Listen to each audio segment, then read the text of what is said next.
your money must reside somewhere, and that's a fact. So I want to introduce you to another warehouse of where you could store your wealth, and that is a participating dividend-paying whole life insurance policy. This type of life insurance policy is the tool we use to warehouse our money so that we can take control of the banking function. This allows us to be all four players. A dividend-paying whole life insurance can help create peace of mind and unmatched financial security. Welcome to the Multiplying Wealth and Mitigating Risk in the Stock Market using IBC. I'm going to introduce you to this gentleman. His name is Nelson Nash, and he has a quote: "Everything begins with the way that you think." So as we go on this journey, my goal is to help you rethink your thinking.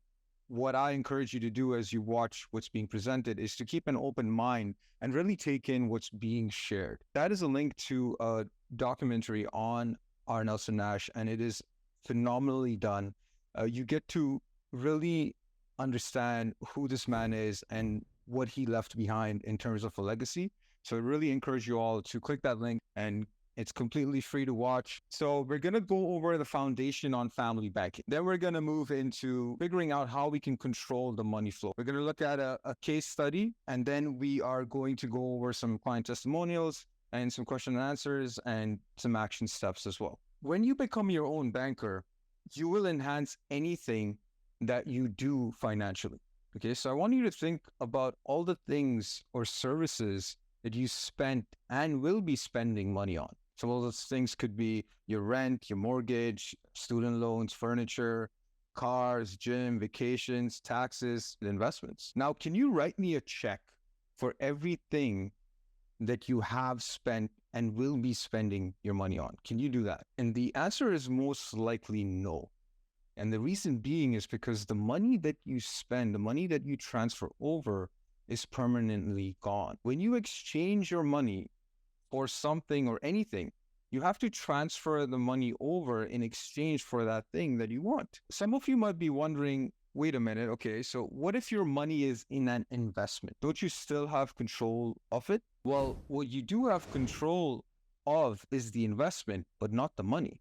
The money is in the investment. And in order to get that money that's in the investment, you would have to sell the investment to get access to that money again. The fact is, in that transaction, you lose permanent control of the money that you spent. And that is because there is a banking problem, right? What is the banking problem?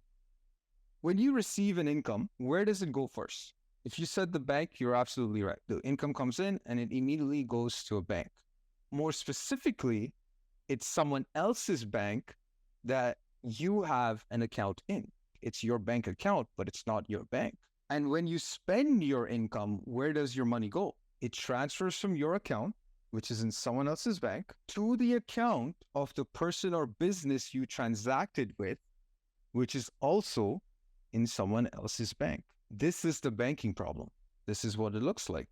Your income comes in, goes through the books of someone else's bank. You then access your income in someone else's bank for your financial needs and endeavors, and it ends up back into someone else's bank. The fact is, you work hard to make the income, but someone else gets all your money. So how do you solve this problem? The way you solve the problem is by implementing the process of becoming your own banker. More specifically, you have to change the way your money flows. In order to understand how to change the money flow, you got to understand the banking function first. And so the banking function involves four players. So depositor is essentially the person that deposits the money into the bank. The borrower is the person that borrows the funds when they need it. And the banker is the person that facilitates that transaction.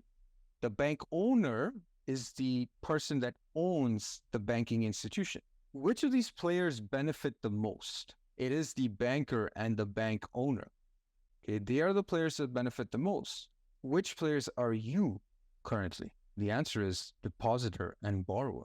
So what we need to do is we need to be all four players in the banking function. That is how you take control of the entire banking function, by being all four players. Now, have you ever wondered why we use a bank to begin with? Have you ever thought about that? Your money needs to reside somewhere, right? You need a warehouse for your money. When you receive that income, it has to sit somewhere. And most of the time, what we end up doing is we put it into someone else's bank. And that's your current warehouse today. That's where you store your money. Now, by establishing your own private family banking system instead, you create your own warehouse for your money. And in doing so, you become all four players in the banking function, which is what we want to do. And that helps us control 100% of your banking needs. So what else could we use? What else could we use to create a warehouse for your money? Believe it or not, people did use mattresses back in the day to store some cash, right? Safe, a personal safe's a common one. Wallet, not so good, right? It's good for cards and maybe some cash here and there. And of course, the last one's a plain joke, right? Let's think about where else we could store our money, because your money must reside somewhere, and that's a fact. You have to have it somewhere. So I want to introduce you to another warehouse of where you could store your wealth. That is a participating, dividend-paying whole life insurance policy. This type of life insurance policy is the tool we use to warehouse our money so that we can take control of the banking function. This allows us to be all four players.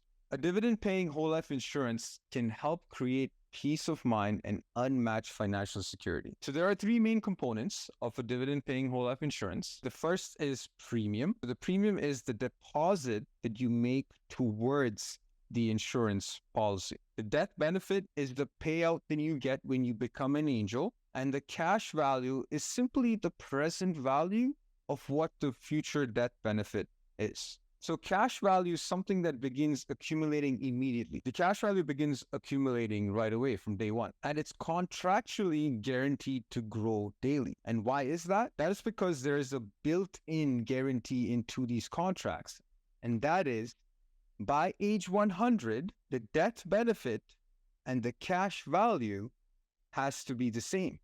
And so because of that contractual guarantee, the cash values cannot go down. You get to access the cash value while you're alive, and you can use it to take advantage of opportunities all around you. When you do access it, you're not penalized for accessing it early like you would be if it was sitting in an RSP or other financial products. There are several tax advantages, and it provides a growing death benefit, which is paid to your beneficiaries when you become an angel, and it's paid out tax-free. So there's two ways you can access the cash value. The first method is by withdrawing the cash value, and the second method is by taking out a policy loan. Now, if you withdraw the cash value, what you're doing is you're interrupting the compounding. The compounding of what? The compounding of the cash value. You interrupt it right away the minute that you withdraw it. When you take out a policy loan, you do not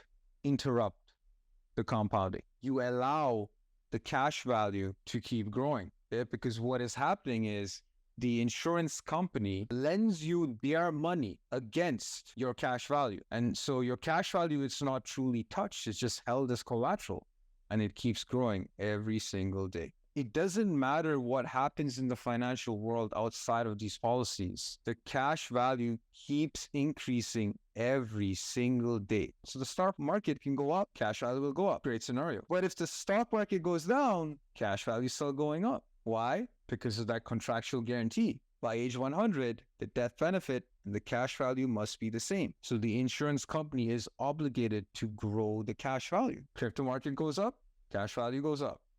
Crypto market goes down, cash value still goes up. Interest rates, they can go up, cash value goes up. Interest rates can go down, cash value still goes up. This is very important for you to ingrain into your mind. If you understand this image right here, you will understand this process, and you will understand how it will help you with your stock market investments. So the green line, the green dotted line, that's your cash value. And as you can see, it's going one way, and that's up. At the very end of the green dotted line, we have the death benefit. Now, the red line here, that represents all the policy loans that you access and repay over the lifetime of this policy, over your lifetime. So for example, right here, you take out a policy loan, and then you should always have a plan to repay those loans. So now when you repay those loans, every single dollar that you repay, you get to reuse that again.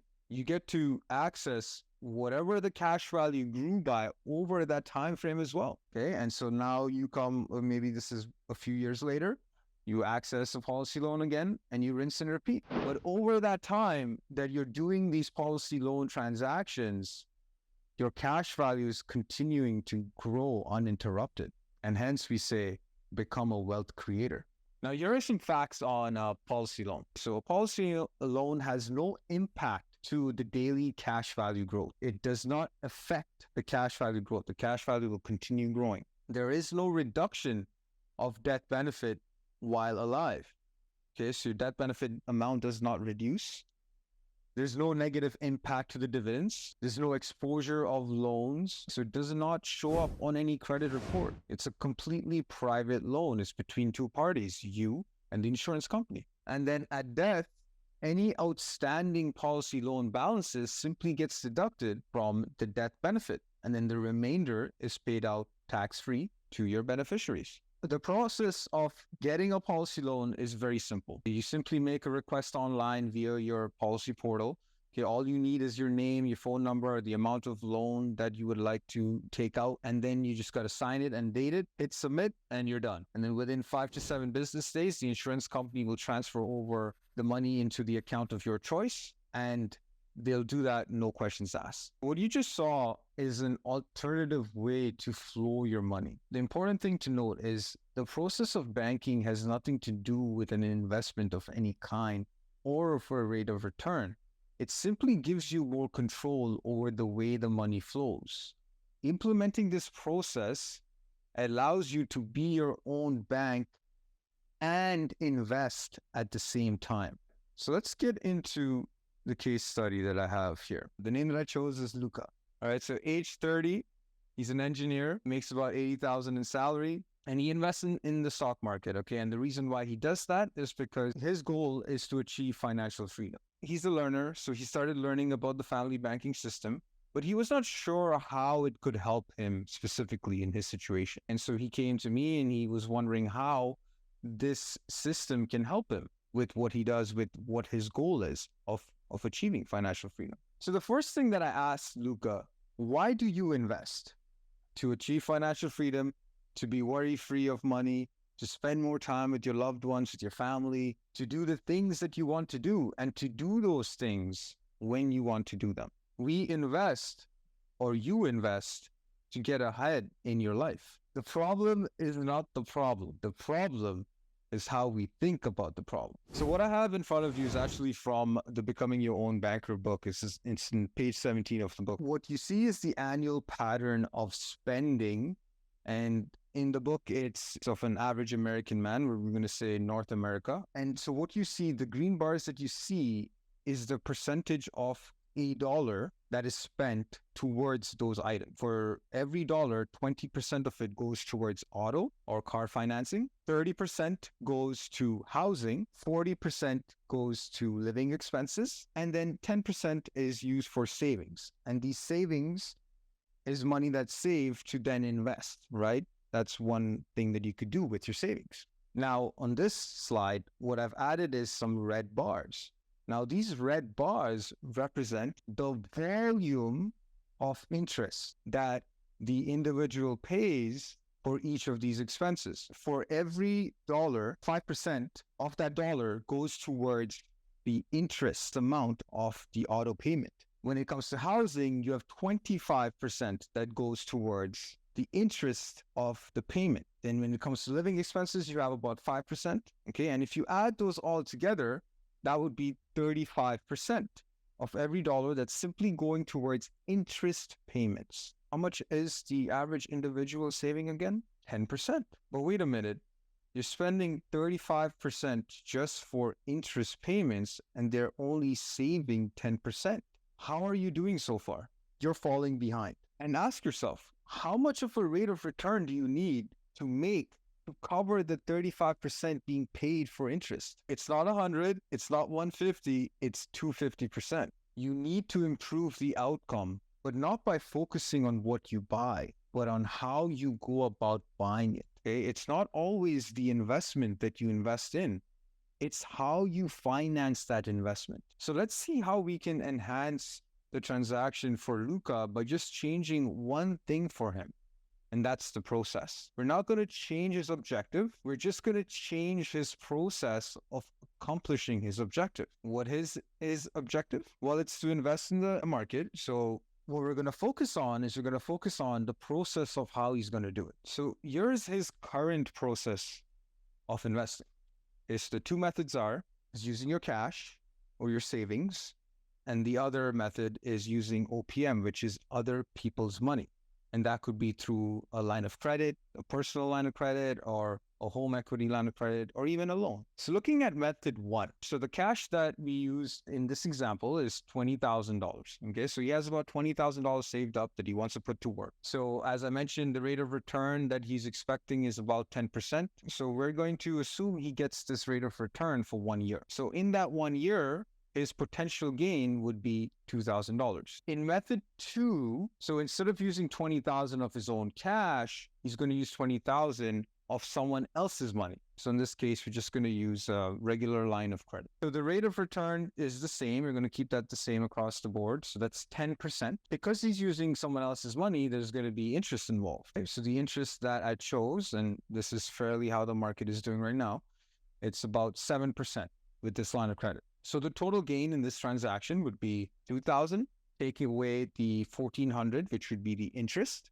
and he's left with a net profit of $600. All right, so with those two methods, he's made a profit with both methods, whichever way he goes.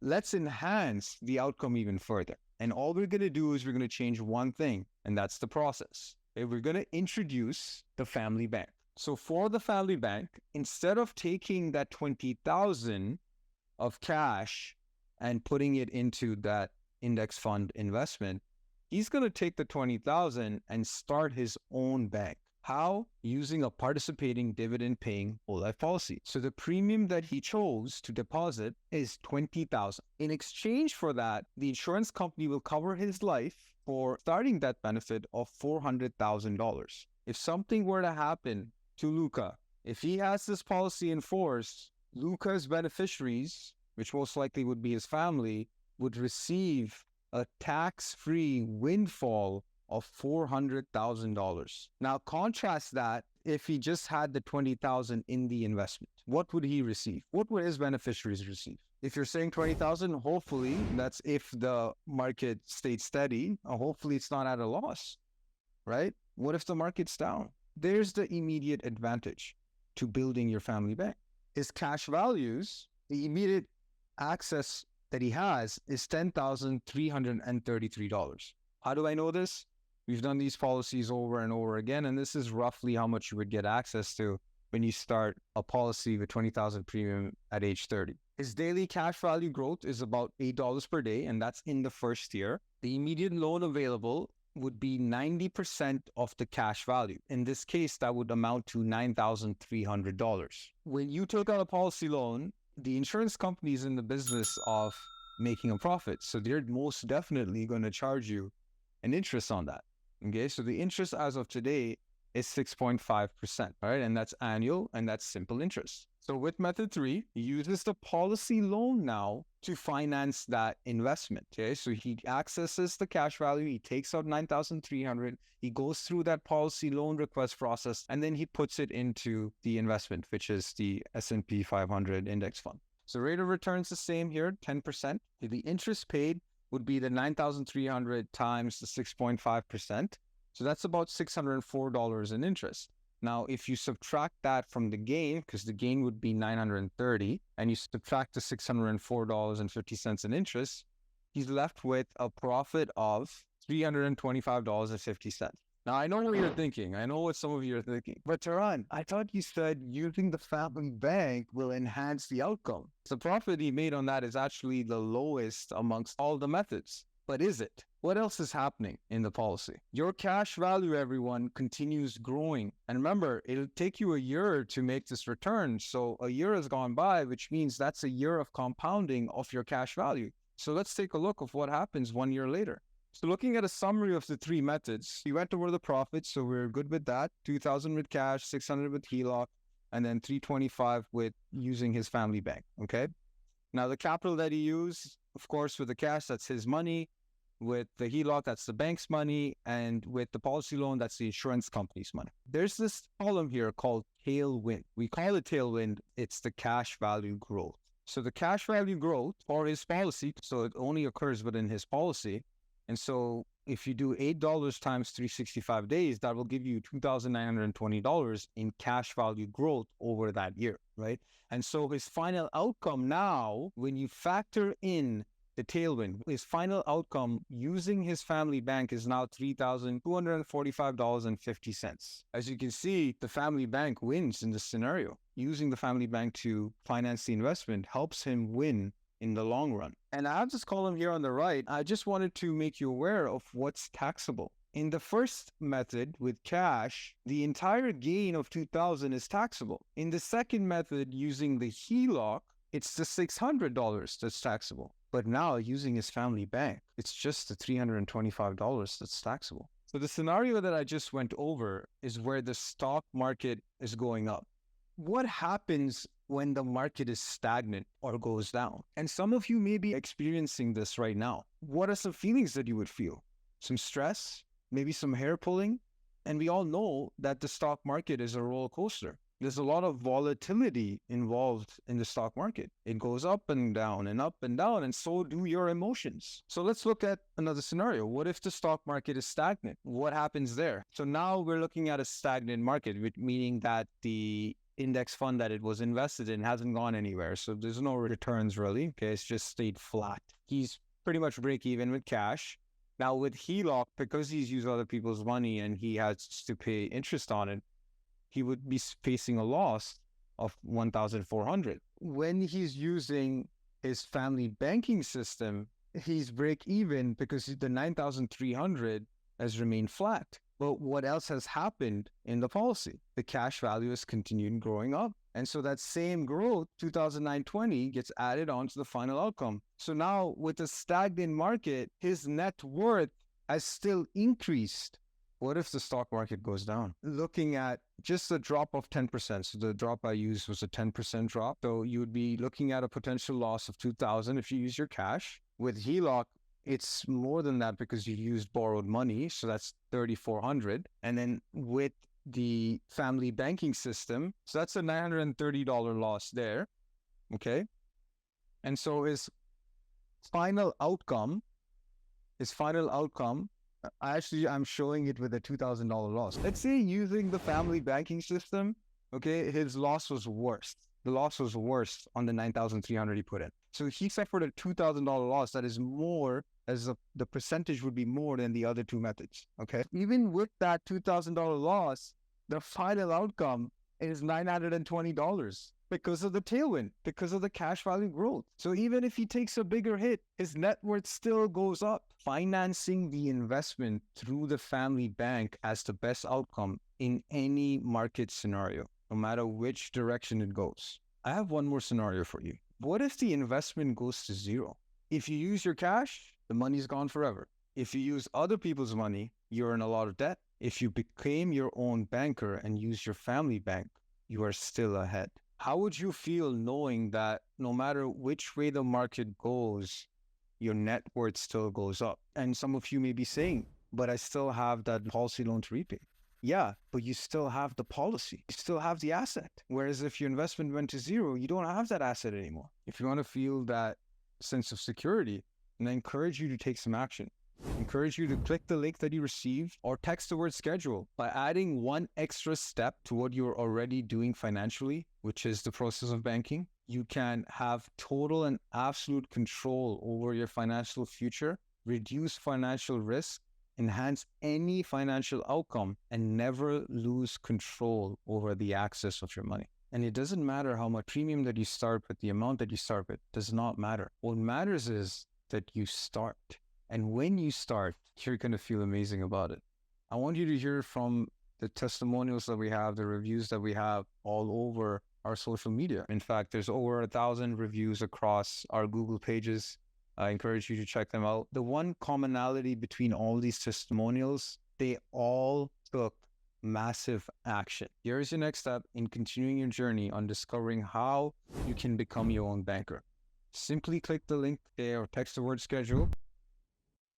Or what happens to the policy should the dollar go down? I mean, the dollar's going down every single day as we speak. What's your cash value doing, Warren? My cash flow is going up every day. Richard and I actually had a really good conversation today when we were talking about looking at a policy over a long period of time and sharing some of the examples that Nelson shared in this book, Building Your Warehouse of Wealth. And we started talking about some clients that we've ran into recently who have learned about this process. And then they're like, hey, we want to implement this. And then we discover that they have policies already. Part of the reason why we're putting this system in place is to really lock in the efficiency of today's dollars, because we already know that the dollar is losing value every single day. For example, I had one fellow that I was talking to, and as soon as I got off a call, he text messaged me. He goes, "You're not going to believe this. My mom has one of these policies on me that she's been putting in cash since 1989. So she started this policy. It is in no way, shape, or form structured for banking, for one. For two, she wasn't heavily capitalizing the policy. The premium was $272 a year. So at this point, she'd put $9,900 into the policy. The cash value in the policy, over $21,000. So more than double what she's put in. The death benefit was like $97,000. Nice. And the premium is $272. And the cash value, she puts the $272 in, the cash value is growing by $1,200 a year. If you gave me $1 and I gave you $4, would you ever stop giving me $1? Every day and twice on Sundays. Right? And so tell me, Taran, what are your thoughts? Does that policy help us combat inflation? Does that policy help us create a hedge against the value of the dollar that's going down every day? If I lock in the value of today's dollar, I put in $1 and I can get out $4 eventually. Is that going to help increase my purchasing power? Absolutely, without a doubt.